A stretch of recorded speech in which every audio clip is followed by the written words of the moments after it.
বেশি অসুবিধা মনে করলে শুধু বলবা, আমি এমন জোরে দৌড় মারবো তোমরা একটা আমার খুঁজে পাবে না। আমার আগের তো দৌড় মারার অভ্যেস আছে আমার ভাই, বিশ্বাস করেন আমার দৌড় মারার অভ্যেস আছে ভাই। বগুড়ায় মাহফিল আছে, দাওয়াত করে নিয়ে গেছে বিএনপি আর জামাতের লোকেরা, এরা দুইজন তখন ভাই ভাই ছিল, দাওয়াত করে নিয়ে গেছে। তখন দাওয়াত করে নিয়ে বলতো এখন আলোচনা করবে সাতক্ষীরার বাঘ। আমি মারবার মনে করতো আমি হলাম মানুষ, বাঘ হলাম কি কিছু। তারপরে ওরা বলতো সাতক্ষীরার বাঘ।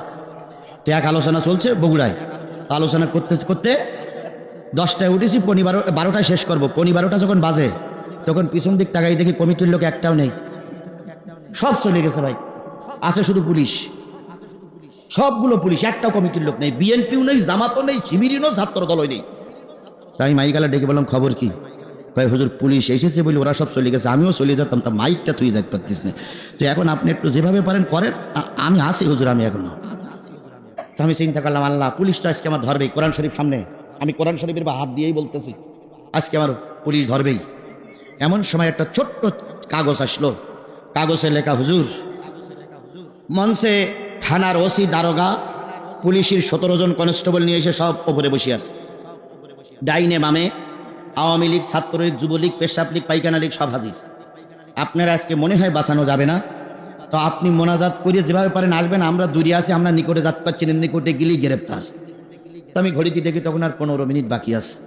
তো আমি চিন্তা করলাম আল্লাহ এই ওয়াজ আমার জীবনের শেষ ওয়াজ, এরপর আজ ওয়াজ আমার জীবনে হবে না, তবে এই 15 মিনিট এমন ফাটাফাটি ওয়াজ করব যে এই ওয়াজ যতদিন বাংলাদেশ থাকবে ততদিন মানুষ বাজাবে। এখন এইবার ওয়াজ শুরু করলাম রে ভাই, ভাষা যা ছিল তাই দিয়ে শেখ হাসিনার জ্যান্ত পুঁতিও মেরিয়ে পোতা কত রকম ওয়াজ যে করলাম। করার পরে আর 5 মিনিট বাকি আছে, সেই সময় আরেকটা চিঠি আসলো, চিঠিতে লেখা আছে হুজুর আমরা গোটা বগুড়ার সমস্ত জামাত এবং বিএনপির, শিবিরের এবং ছাত্র দলের লোক সব হাজির, হাতে লাঠি নিছি, আর পিছনে দ্বিতীয় বক্তা আছে, আপনি মোনাজাত শুরু করে দ্বিতীয় বক্তা দিয়ে আসবেন, যেভাবে হোক আপনার বের করে নিয়ে যাবো আমরা। তাহলে একটু মনে একটু বল হয়েছে না ভাই, যে ওরা একটা সিদ্ধান্ত নিয়েছে। এবার আমি পিছন দিক তাকাই দেখি চেয়ারে দ্বিতীয় বক্তা বসে আছে। তো আমি চিন্তা করলাম একটু বুদ্ধি অবলম্বন করতে হবে, কৌশল অবলম্বন করতে হবে, দুইলা সাবিলি রব্বি কাবিল হিকমা, একটু হিকমত অবলম্বন করতে হবে। ডাইন সাইডে ওসি, হাত ধরিয়ে বলতেছি ভাই ভালো আছেন?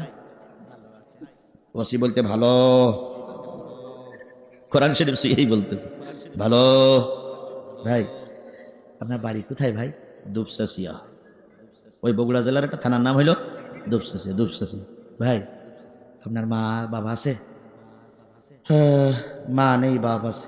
আল্লাহ, সম্মানিত ওসি সাহেবের মা নাই, ও আমার রব, যে মা এরকম একটা ওসি পেটে ধারণ করেছে রে আল্লাহ, সেই মায়ের চাইতে ভালো মানুষ আর বগুড়াই কেউ হয় না রে বাবু।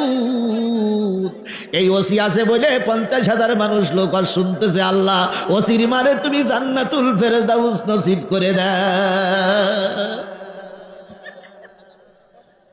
আমি আগেই বলেছি দৌড় মারার অভ্যাস আছে, তাই বলতেছি ভাই। এইবার এই দোয়া করলে ওসি একটু মন নরম হবে না ভাই? এমন কোন সন্তান আছে যে মার জন্য দোয়া করলে আমিন বলবেন? এমন কোন সন্তান আছে? ওসি স্পষ্ট ভাষায় বলতে আমিন। তো ওসি ছেড়ে দিলাম, দেওয়ার পরে বাম পাশে দারোগা ভাই, ওনার নাম রাকিব। রাকিব ভাই বাড়ি কোথায়? হুজুর নাটোর। বাপ মা আছে? হুজুর মাও নাই বাপও নাই। আল্লাহ, রাকিব দারোগা ভাই মাও নাই বাপও নাই। আল্লাহ রাকিবের বাপ মানে তুমি 7টা আসমানের জমিনের, আসমান জমিনের ভিতরে 7টা জান্নাতের মালিক বানাইয়া দাও। জান্নাতের উপরেও যদি কোনো ভালো জায়গা থাকে রাকিবের মার বাপের জন্য সেই জায়গাটা বাজেট করো আল্লাহ। রাকিব বলতে আমিন। তাহলে ওসি আর দারোগা কিছু নরম হইল না ভাই? পিছনে আছে পুলিশ, পিছনে তাকাই দেখি দ্বিতীয় বক্তা। আমি ওর এখান হাত দিয়ে বললাম সালান আমি আছি। এবার আমি মোনাজাত শুরু করলাম। মোনাজাত শুরু করব তার আগে বলতেছি ভাই, চোখ আলগা করি মোনাজাত আর চোখ বন্ধ করে মোনাজাত দুটো এক হয় না। আজকে আমরা সবাই চোখ বন্ধ করে মোনাজাত করব। চোখ বন্ধ করে মোনাজাত করলে আল্লাহর পরে মতওয়াজ্জা হয়, আল্লাহ দোয়া ফিরাইয়ে দেয় না। আমি মুসাফির, 50,000 মানুষ, কারো যেন চোখ বন্ধ আলগা না থাকে, সবাই চোখ বন্ধ। ওসির দিক তাকাই দেখি চোখ বন্ধ করিস, দারোগার দিক তাকাই দেখি উনিও চোখ বন্ধ করিস। এবার আমি চিন্তা করলাম আল্লাহ এই সুযোগেই দৌড় মারতে হবে, তাছাড়া ওরা আমার বাঁচাই রাখবে না। তুই এবার আমি মোনাজাত শুরু করেছি, রব্বানা যালামনা আনফুসানা ইয়া কালিব টান। কিন্তু সেদিন যে বাসার তাগিদি কয় আলিফ টেনেছিলাম রে ভাই, একমাত্র আল্লাহই জানে। আনফুসানা, দ্বিতীয় বক্তার হাত ধরে টানতে, তাড়াতাড়ি আয়, তাড়াতাড়ি আয়। আনফুসানা টানতে টানতে দ্বিতীয় বক্তা সিয়ারে, আমি ওই ভাগ্যে বেরিয়ে গেছি। দ্বিতীয় বক্তা ওখান থেকে শুরু করেছে আনফুসানা ওয়া ইল্লাম তাগফির লানা ওয়া তারহামনা লানাকুনান্না মিনাল খাসিরিন রাব্বিরহামহুমা কামা রাব্বায়ানি সগীরা। ওসি কয় আমিন, দারোগা কয় আমিন, পুলিশ কয় আমিন, আমলিক কয় আমিন, ছাত্রলীগ কয় আমিন, পাইখানা লীগ কয় আমিন। আমি চলে গেলাম। মোনাজাত হইল 15 মিনিট, 7 মিনিট আরবিতে, 8 মিনিট বাংলায়। মোনাজাত শেষ করে দ্বিতীয় বক্তা যেই বলেছে লা ইলাহা ইল্লাল্লাহু মুহাম্মাদুর রাসূলুল্লাহ, ওসি ধরিয়েছে ডান হাত, দারোগা ধরিয়েছে বাম হাত। এ হুজুর, বাড়ি কোথায়? এতক্ষণ কি ওয়াজ করলেন আপনি? এ কি ওয়াজ হইল? প্রতিষ্ঠিত প্রধানমন্ত্রীকে আপনি কবরের ভিতর পর্যন্ত নিয়ে গেলেন। আপনি কি মানুষ না অন্য কিছু? চলেন, এসপি সাহেব আপনার সালাম দিয়েছে। দ্বিতীয় বক্তা বলতে, কারে কি বলতেছেন আপনি? কারে ধমকাচ্ছেন? তো বলতে, আপনার ওয়াজ করতে নিয়ে এসে কোরআন হাদিসের কথা বলবেন, এসব কথা বলার কি দরকার? ভাই সে কি আমি নাই, সে তো সাতক্ষীরার হুজুর। তো বলতে, আপনি কোন জায়গার? বলতে, আমি তো এই বগুড়ার। বলতে, আপনি প্রধান বক্তা না? কয় না, সন্ধ্যাকে দিন এদের কাছে আমি প্রধান বক্তা কিনা। তো ওসি সাহেব জিজ্ঞেস করতে আমলিগের লোকের কাছে, ইনি কোন লোক? তো বলছে, স্যার উনি দ্বিতীয় বক্তা। বলছে, প্রধান বক্তা কই? কয়, স্যার রব্বানা যালামনা আনফুসানা বলে ওই আপনার পায়ে দিয়ে চলে গেল। স্যার চলে গিয়ে ওই পিছনে ছেলেরা ছিল, সে ঘাড়ে করে কোন গাড়িতে তুলে দিচ্ছে, সে এতক্ষণ বাড়ির দিক চলে গেছে।